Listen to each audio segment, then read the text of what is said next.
What's going on? Welcome back. Good to see everybody here at Team Shrugs. I got my man, one of my best friends in the world, Mr. Omar Martinez, with me. How are you, sir? I'm doing well. How you doing?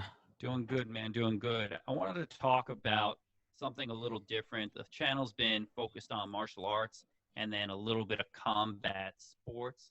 I want to talk about the alternative combat sport, the combat entertainment aspect of things. I want to talk about nothing other than the WWE, World Wrestling Entertainment, and Vince McMahon, the genius, and talk about what he's been up to as of late. It's been very interesting, I'd say. What do you think?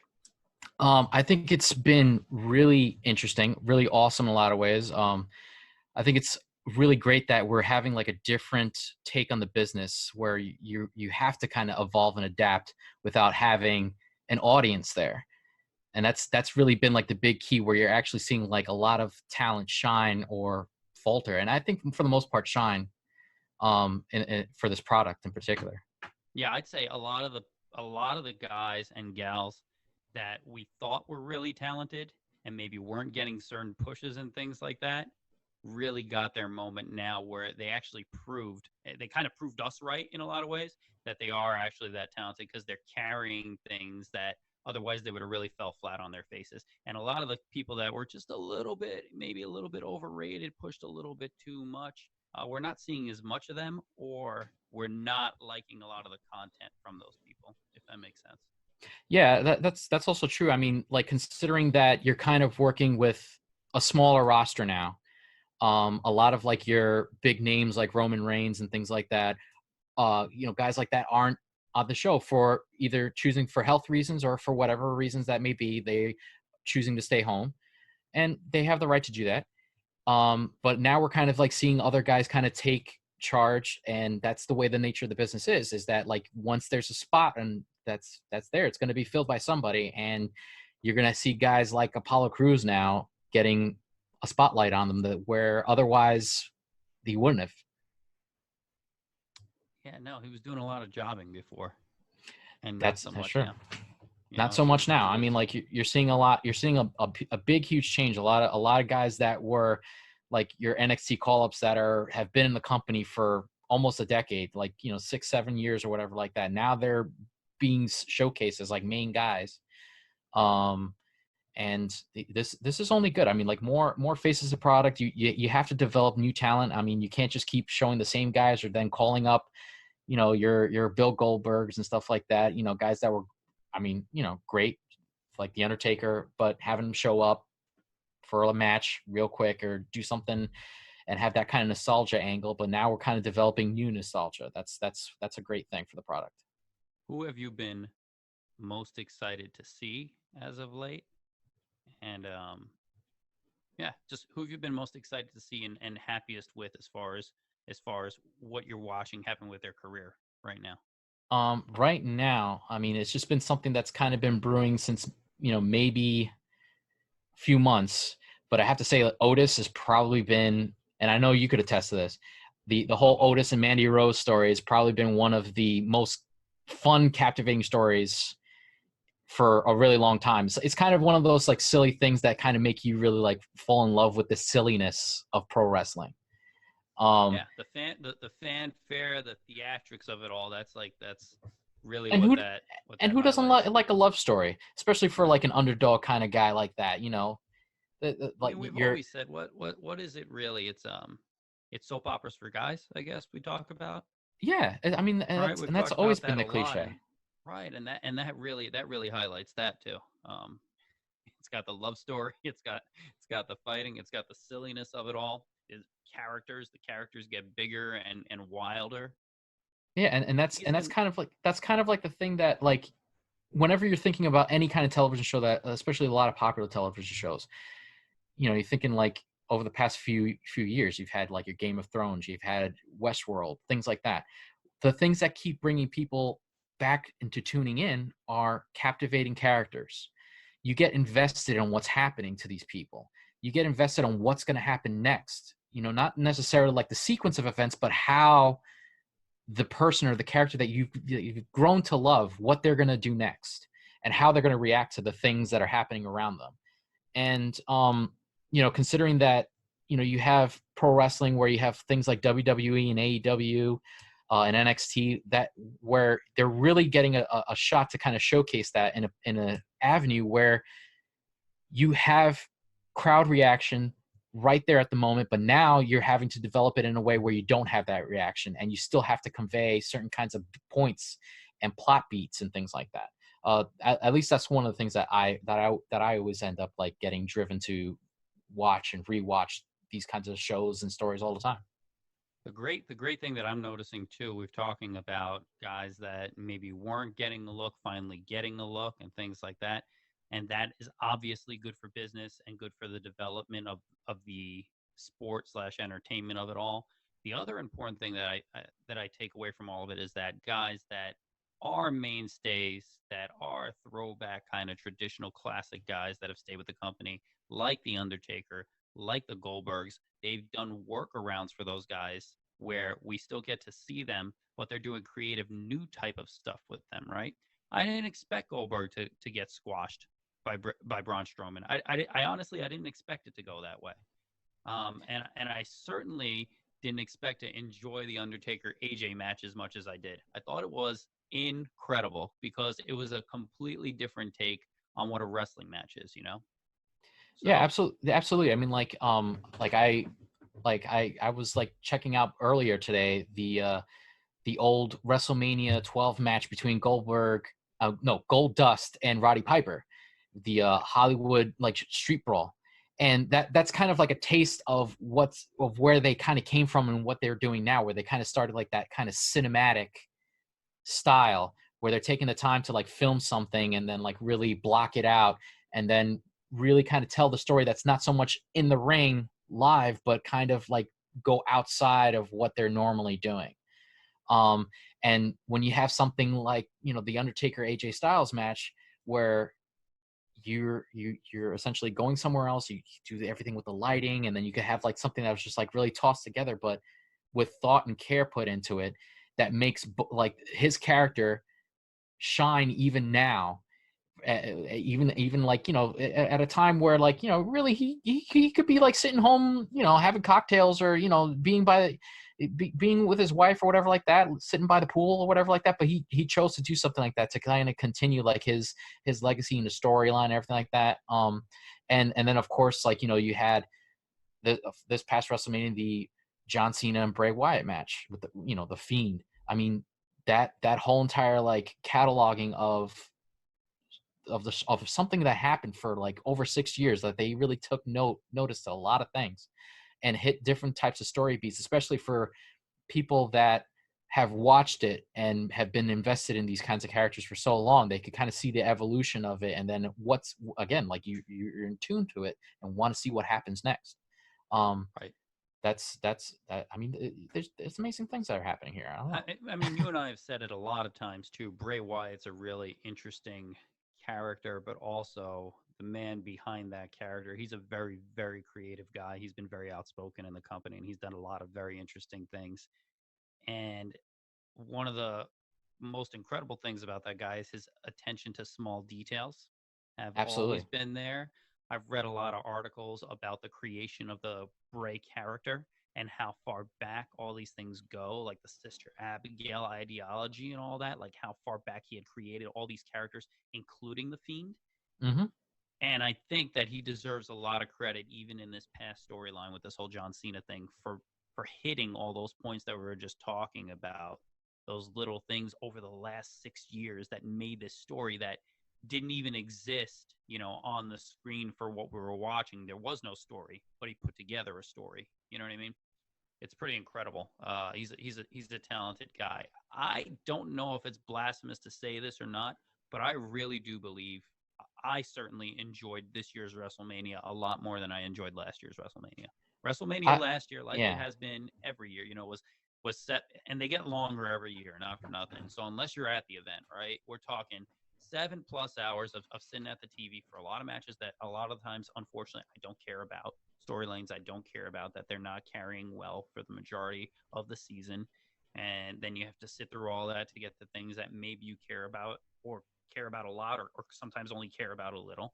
This was great. It got broken up into the 2 3 hour segments, or 3.5 hours, whatever it was, and you had different stuff happening, and the matches had that great like mat room feel about them because you can hear them smack talking each other right in the ring and things like that, and it feels almost more genuine, almost like a real shoot match in that regard. So the in-ring stuff feels more genuine, and the cinematic stuff they get to be cinematic with. So I think it's it put it over to a next level. I really enjoyed it a lot more than the previous WrestleMania. I wouldn't go so far. I wouldn't go so far to say that you're being blasphemous. I would have a tendency to agree with you, considering that necessity is the mother of invention, where you kind of have like this crazy thing that's going on in the world right now, where you kind of had to think on the fly and kind of come up with a new way to showcase your product and continue it for going on, so that you could actually still be in business. And yeah, I mean, I agree with you 100%. I mean, like a lot of the past few WrestleManias have been really, really long and drawn out. Taking it down to like a model where even New Japan this year also kind of did the same idea with their Wrestle Kingdom, where they had it for 2 nights. You break it down for the fans. I mean, we've gone to a couple WrestleManias. Sitting through that kind of stuff it's exhausting, and you get tired, and the fans get tired, and then it seems like it's being booked in a way where you're kind of having more is more, but sometimes having less is more, and you're able to take the time where you could actually like really focus on certain kinds of story beats and really kind of have a really quality product, as opposed to just kind of like, oh, let's just put everybody out there, and it's supposed to be big, so big means more, and that's not necessarily always the case. And I think we're kind of seeing like a new direction that they could kind of take, and considering that we have Money in the Bank kind of coming up, and they're gonna seems like they're gonna keep that model going with this new kind of like Die Hard style Money in the Bank contest, where they're climbing the corporate ladder, as they're saying, and starting from like the ground floor of the the WWE headquarters, and going up to the roof to get the briefcase and all that kind of stuff. I see that they're kind of going to follow the same kind of model, and considering what I've seen from this past WrestleMania with that kind of aspect, I'm pretty excited to see what happens next, or what they're going to do with this. I want to see what they do. I'm interested to see what they do as far as what cues they take from things we know, referencing pop culture, meaning referencing things from like a Die Hard, referencing things from which Bruce Lee movie is it that he does the levels? He does the levels in a Bruce Lee movie. Is Game it of Chinese Death. Connection? Or it is Game of Death. Game of Death, yeah. Game of Death. Yeah. And The Last Dragon is the same kind of setup as Game of Mm-hmm. Death, where he does that kind of stuff. And I'm just curious because they've always been so good, kind of like the South Park of sports entertainment in that regard, right? Where they're always really good about referencing things that are current in pop culture and utilizing them to their benefit. So I'm curious to see what they do there. I think it could be a lot of fun. Again, WrestleMania was a really good time. The big difference. Go ahead. No, well, I was going to say that and you'll probably have some people that'll probably roll their eyes at the statement, but it's kind of the way that I look at it. But any kind of art, and we could argue about whether or not pro wrestling is an art form, whatever it is, but there is a certain level of training and a certain level of care that is taken by these athletes to do what they do. But any kind of good art, it doesn't matter if it's a painting or a movie, it does imitate life. It does speak to what is going on in the world around you. I mean, I'll reference something like a Banksy, or you could reference something like a South Park, or you could reference something like a Simpsons, anything like that. And pro wrestling is no different. Even when you're watching like a baseball game or a basketball game, the commentators have to find something to fill the air. They're going to talk about what's going on. Right. And they're going to reference things that are going on. And sometimes things that are happening in the sports world coincide with things that are happening globally. I mean, before we have this thing that was going on, we had the Olympics was almost going to be shut down because of the Zika virus. And that was a huge story. You've had things like that kind of happen at any given time in history. So it's always there's always like a good connection, or there's always a connection between art and life, and good art does imitate life. For sure. For me, one of the big highlights for WrestleMania that I was most excited about, if I was fanning out to it, was that Drew McIntyre finally got his title. Yeah. He got his push. Yeah. It was a big deal. It's something I don't want to see them blow. They lean pretty heavily on Seth Rollins pretty often. And for the first time in a long time, I really enjoy Seth Rollins' new character. It's always more fun when you're a bad guy. Right. And you always enjoy him more when they're a bad guy. When they're a good guy, you get it's fun for a little while. Yeah, but I mean, like after a while, like, you know, when you're a little kid, you always like the good guys. But then, like, as you get older, like, you know, it's always more fun to be a bad guy. But he sells this character really well. Also, I think it hits a little close to home. I think it's kind of genuine. He gets to kind of be himself. He gets to be a little arrogant and out there and do his thing. They lean really heavily on him, and so of course he gets this call-up match now to have the title fight at this event. I'm concerned about decisions they make, because we've watched them make poor decisions with regards to giving guys a push only to pull it away from them right away. I don't know what your thoughts are on this. I'm hoping that Drew comes out of it with the title, and I hope realistically, with the way things have gone, not only should he come away with the title, but he should come away pretty unscathed. He should win it pretty clean and still continue to look really strong. I just don't know how they go ahead and do that. Yeah, I mean, considering that, like, he pretty much just won the title this past WrestleMania, and it was one of the high points, and considering that, you know, with this new format of not having an audience and everything like that, and I don't know if you want to change so many titles back and forth, because there was that time, maybe like 10 years ago, where basically, like, the world title was literally a hot potato that was being passed from wrestler to wrestler, superstar to superstar, I guess, to try to find that right thing that would sell the most t-shirts. And like, I think they're trying to avoid stuff like that now. And I think it makes more sense for them to keep things a little bit more status quo and not really shake things up. I mean, more often than not, unless it's one of like the larger, bigger pay-per-views, like one of the top pay-per-views, like a WrestleMania or a Royal Rumble or Survivor Series, you're not really going to see that many title changes. And even though the Money in the Bank is now considered one of like the top pay-per-views, I don't really think that they're going to be moving titles around that much, especially with Drew McIntyre now, with the amount of time that they actually kind of really put into try to build him up again, just to only have him fail on his first title defense. Storyline wise, it doesn't really make that much sense to me, but, you know, anything can happen. Anything can happen. Right. Anything can happen with scripted violence. And I want him to come out of it, obviously, but again, like, they've made some errors in judgment, even with regards to maintaining the character, like being true to the character. And what I mean by that is he looked so strong, right? Mm-hmm. He beat Brock clean. He's the only guy in recent memory that's beaten Brock clean. Brock hasn't lost clean. Yeah, and only took one shot to do it. And Seth beat him twice, but Seth beat him by going dirty. He hit him low, right? Even the Undertaker hit Brock Lesnar low. Let's not forget these things, right? So nobody's really beat Brock clean, pinned him clean. He did that directly after it's 20 minutes out, and, you know, to show just how strong he is, they bring in the Big Show.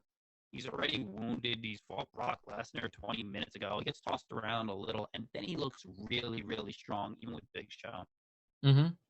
So my concern is that he has a match with Seth Rollins, right, and doesn't look strong the same way as The Fiend looked invincible, right? And he goes into this match with Seth Rollins, and he's getting hit with this stuff. But by the end of that match, even though he'd shaken all that stuff off, The Fiend also didn't look as invincible. I feel like they lean on Seth so hard, so I'm concerned that it damages the other characters around them. So I'm concerned about how they're going to make him come out of this looking strong and not hurt the reputation on all the characters. Well, I mean, you have you have the idea that like Seth has always been like kind of like the opportunist. Seth Rollins is always like the guy who like Sure. cuts corners to try to get wins. Now he's also has like a crew of guys behind him. He has a faction with him, and Right.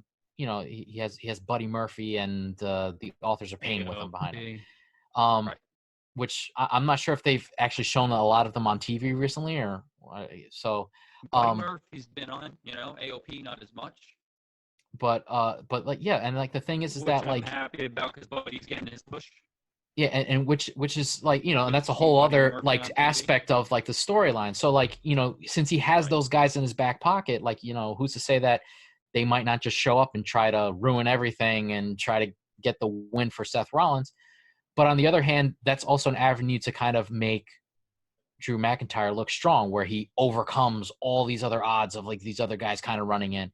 So you know when you see like all the different types of potentials and like they always kind of pull the same kinds of story tropes over and over again, like it's been around for so long, like you kind of when you watch it you kind of figure out like the certain kinds of things that they could get out of stuff. um there's ways you could get around it. There's not like necessarily going to be a thing where it's like going to make Drew look bad. So I mean, like even if he gets overwhelmed, he still held off like four guys, but which I Right. don't think it's going to happen. I'm pretty sure he's going to retain.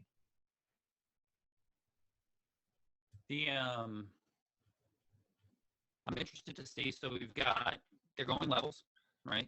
For Yeah, Money in the Bank, men and women, and I think we discussed this that they're saying something about it's happening simultaneously, which is pretty cool, that especially in would a be cool. cinematic universe where they can pan, section to section. I think it's really cool.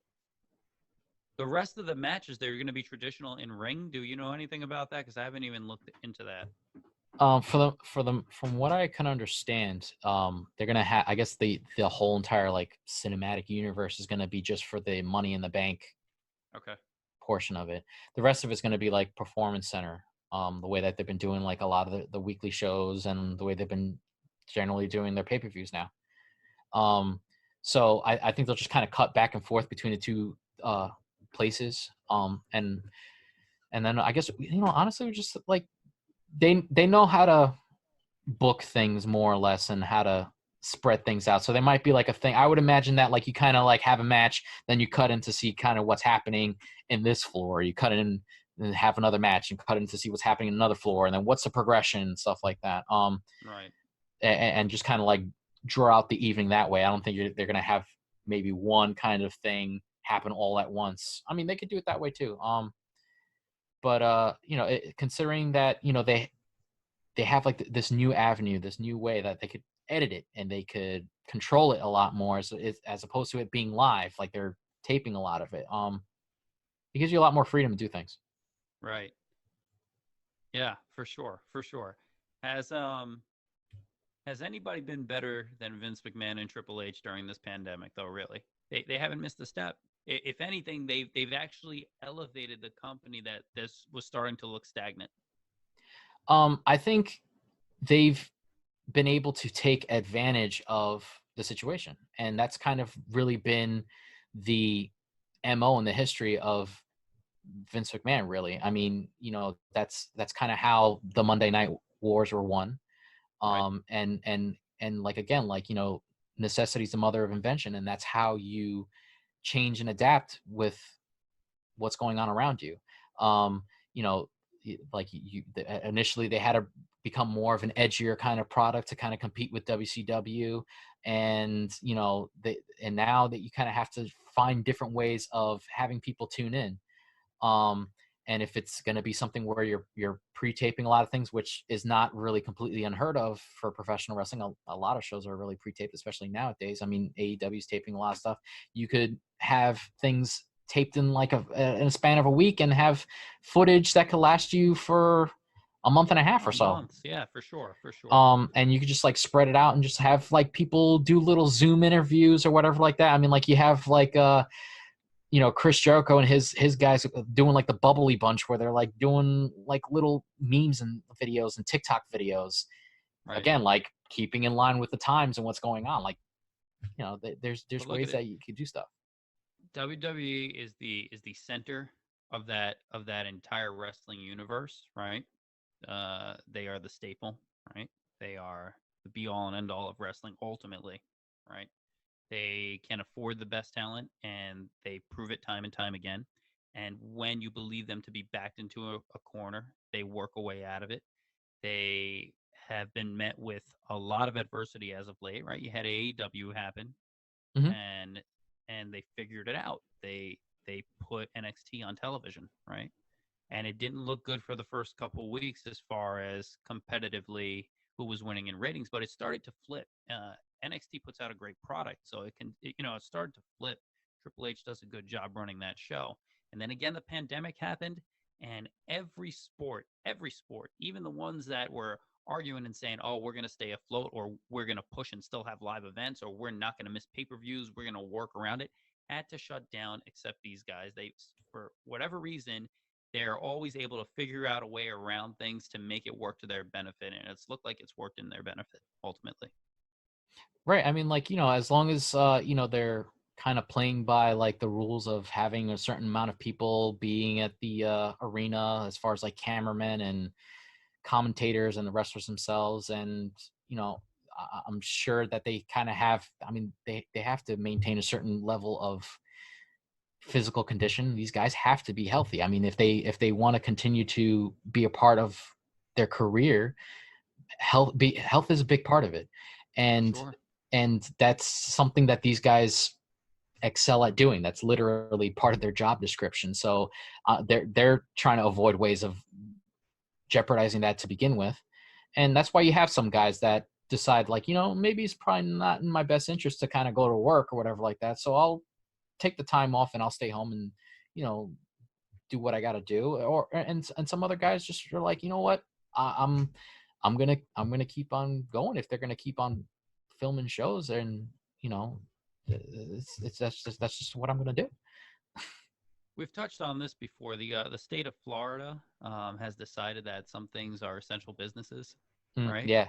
WWE is one of them, and apparently the state of Florida is really pushing that type of stuff home because this weekend, so there's two big pay-per-views happening this weekend. The WWE is putting on their big pay-per-view, the Money in the Bank pay-per-view on Sunday, Yep. but the night before, the UFC is actually putting on their comeback pay-per-view, the one that they were fighting, that they were going to get and have a fight island that didn't pan out. And they're having theirs in the state of Florida because apparently people getting punched in the face in the state of Florida is now essential business. I, I don't know how it happened, but Florida is saving sports entertainment for the rest of the country, for the rest of us fans, I guess. Well, I mean, like, something like that is not completely unheard of in sports anyway. I mean, like, what comes to mind is Muhammad Ali's comeback fight. Right. The Frazier fight, yeah. You know, they couldn't do it in the States. No, they couldn't do it in the They States. couldn't do it in the States because Muhammad Ali had some things going on with Sure the did. federal government that Hmm. really wasn't going to allow him to, like, compete in the Right. States. Right. Yeah, couldn't get a So license yet.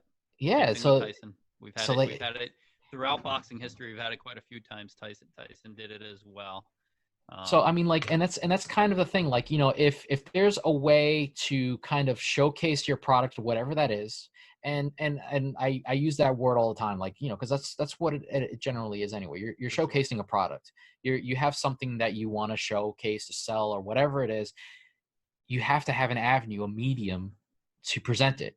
Um, and and to do those kinds of things, you need a place to do it in. And if it's going to be Florida, or if it's going to be Manila or whatever, then that's where it's going to be. And like, again, like, those are the kinds of things that are going to have businesses rise and fall. And it's just, if you have the avenue and the means to do those kinds of things, which not all businesses do, Right. especially like your mom and pop businesses and things like that. But that then you do those things. For sure. I think we've touched on a lot of stuff today. It's been a good time. Before we go, I want to get from you one prediction you have that may not be so straightforward about this Money in the Bank pay-per-view? Something you think that there's always some type of little twist, and you spot them a lot better than I do typically. So one prediction you have for something that may be interesting. We'll use interesting. Something interesting that's going to happen in this Money in the Bank pay-per-view. Um. Well, it kind of put me on the spot, so I'm kind of like, I'm not really sure, but if I had to pick one thing, I'm just gonna go with like the women's Money in the Bank match, and just considering how Shayna Baszler was actually booked for WrestleMania, and how she lost in a similar fashion that we've seen her lose before. Like, she kind of she does her like unstoppable, like, move and she submits people, and she's like, she's a monster. Yep. But but she gets kind of like goofed, Right. with how she loses, and we're kind of seeing that again. I mean, just something that might be kind of out of this world, and it just depends on if everything's kind of aligned the right kind of way. Like, what if she somehow wins the Money in the Bank ladder match, or if she loses it in some kind of way, and she gets frustrated and she calls a couple of friends of hers? Just saying. We have some horsewomen, maybe. Maybe some horsewomen kind of show up. I mean, that's something that like a lot of like people in the fandom have been like clamoring for. There's some speculation happening. And that's been going on for like years now. I mean, whether or not it's going to happen, I don't really think it's going to happen anytime soon. But I mean, anything can happen. Let's go. Listen, let's go with that for the surprise twist. Mr. Omar Martinez, thank you so much for joining us today. All right, guys, brother. Stick around for more content similar to this, and we're going to get this guy back for more upcoming WWE news and entertainment news of that sort. So thank you guys, as always, for joining. Team Shrugs, we will see you guys soon. Thanks again. Peace. Peace.